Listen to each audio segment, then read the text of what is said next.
Jemaat yang dikasihi oleh Kristus Yesus, Yesaya pasal 9 ayat 1 sampai ayat yang ke-6 merupakan suatu nubuatan yang sebetulnya tergenap secara ganda.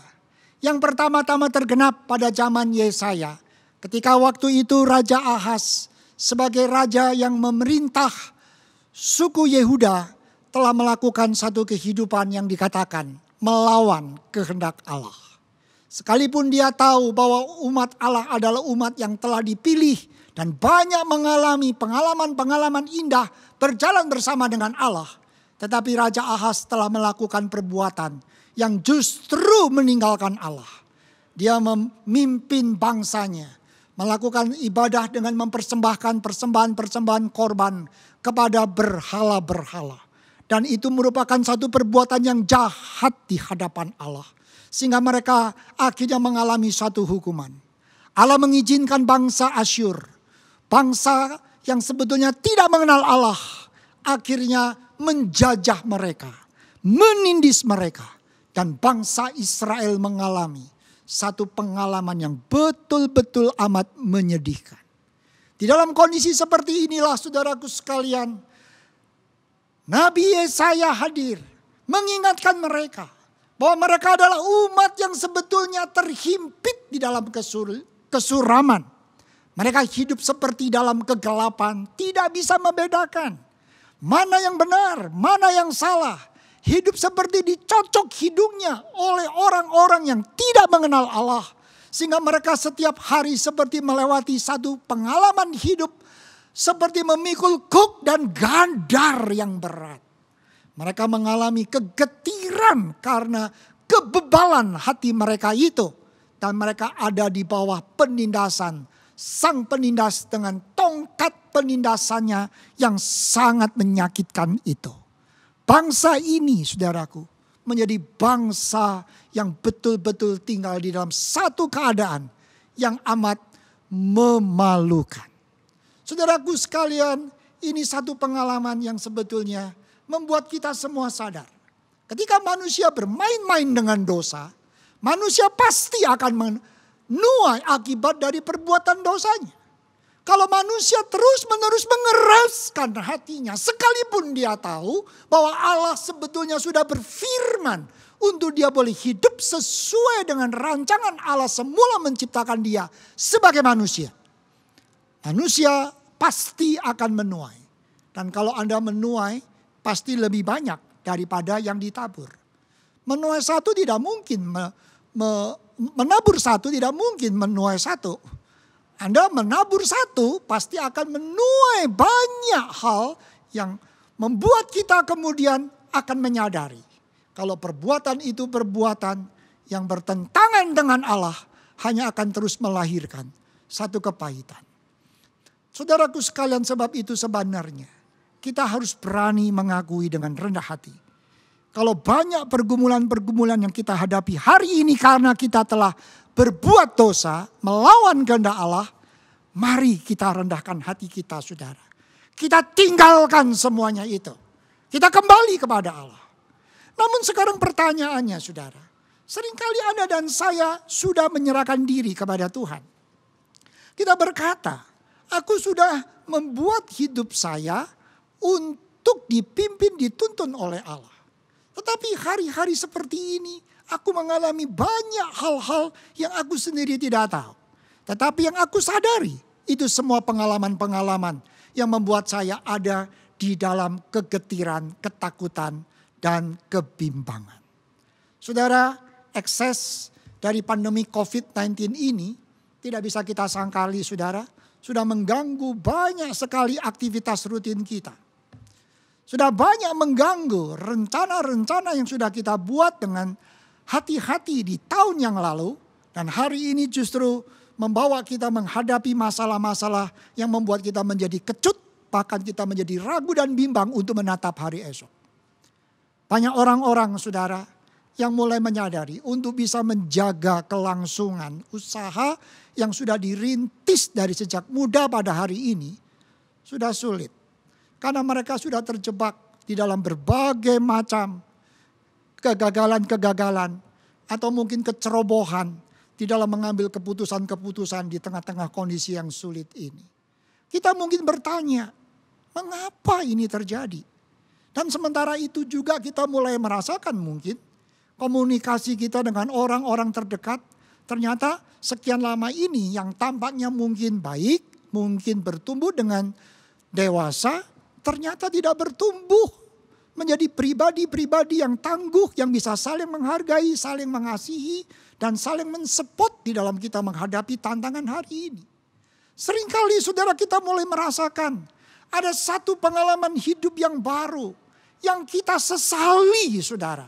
Dan kita merasa seharusnya saya tidak perlu mengalami semua ini.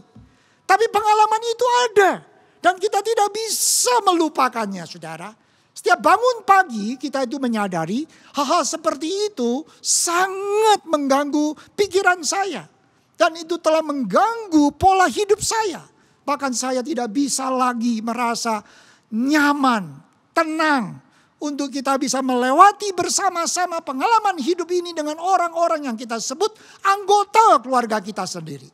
Kita bisa menjadi seorang yang pemurung, pendiam. Seolah-olah saudara, saya masih bisa menyelesaikannya. Tetapi kita tidak bisa menyelesaikannya.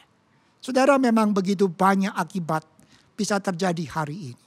Tetapi Anda perhatikan menarik sekali.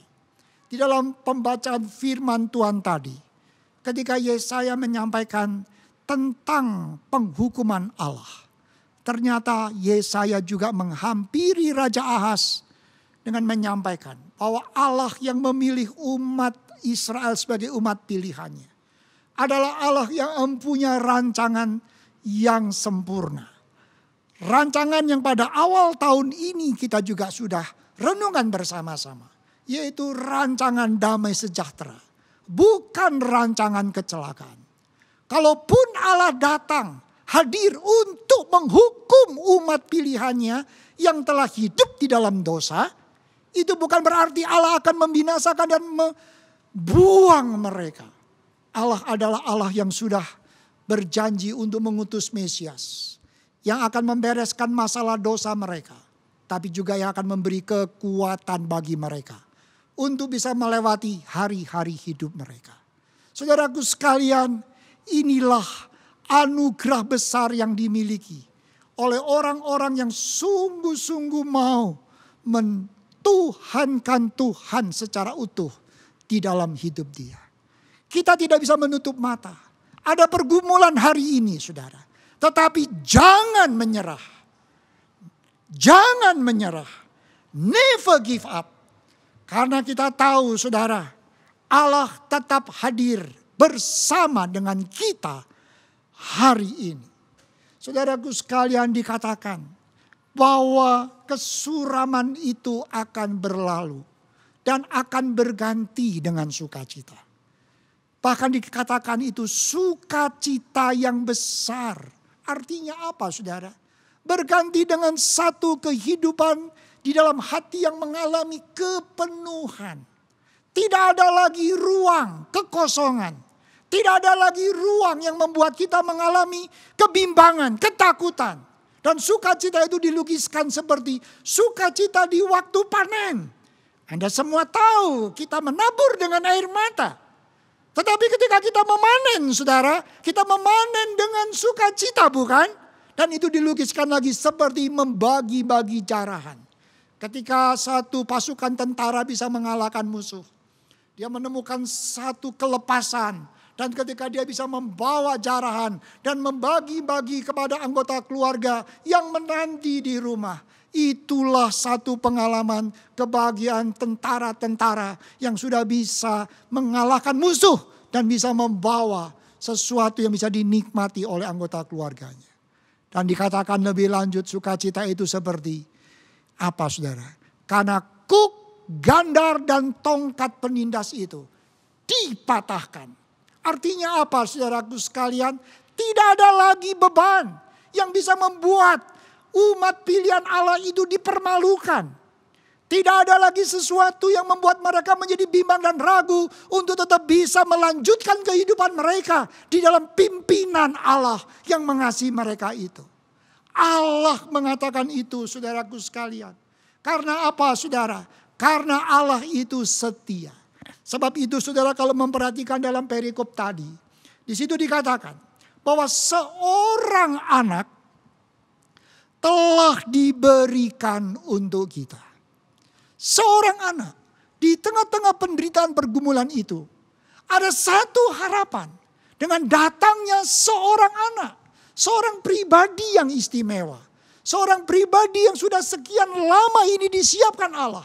Seorang pribadi yang bukan sekedar memiliki sifat manusia, tapi juga sifat ilahi. Dan anak itu dikatakan diberikan untuk kita. Kita artinya siapa saudara? Kita semua. Bukan hanya untuk ayah dan ibunya yang melahirkan dia, tetapi untuk kita. Inilah suatu pribadi yang istimewa yang dikatakan di dalam kitab Yesaya pasalnya yang ke-7 ayat yang ke-14 itu dikatakan namanya itu Immanuel. Allah beserta dengan kita. Dia adalah putra yang akan hadir menyertai kita setiap hari. Di situ dikatakan bahwa dia bukan sekedar putra seperti manusia biasa. Karena apa saudara? Dikatakan bahwa lambang pemerintahan itu ada di bahunya. Lambang pemerintahan. Anak ini memiliki kuasa. Kuasa yang dianugerahkan kepadanya. Untuk dia itu bisa mengemban satu pemerintahan yang luas daerahnya itu tak terbatas. Yang menjangkau seluruh sudut ciptaan yang ada di atas muka bumi ini. Dan itu melintasi ruang dan waktu. Dia disebut raja yang kekal. Karena apa saudara? Pemerintahannya selalu hadir di dalam kekekalan. Hadir selama-lamanya. Lambang pemerintahan ini membuat dia saudara sanggup menjaga dan melindungi umat pilihan Allah di dalam segala kondisi dan situasi. Di dalam situasi yang lancar maupun dalam situasi yang tidak lancar. Di dalam satu kondisi di mana Anda dan saya mungkin bisa berkata, hari-hari seperti ini aku bisa menemukan terobosan-terobosan yang membuat aku menemukan kelancaran.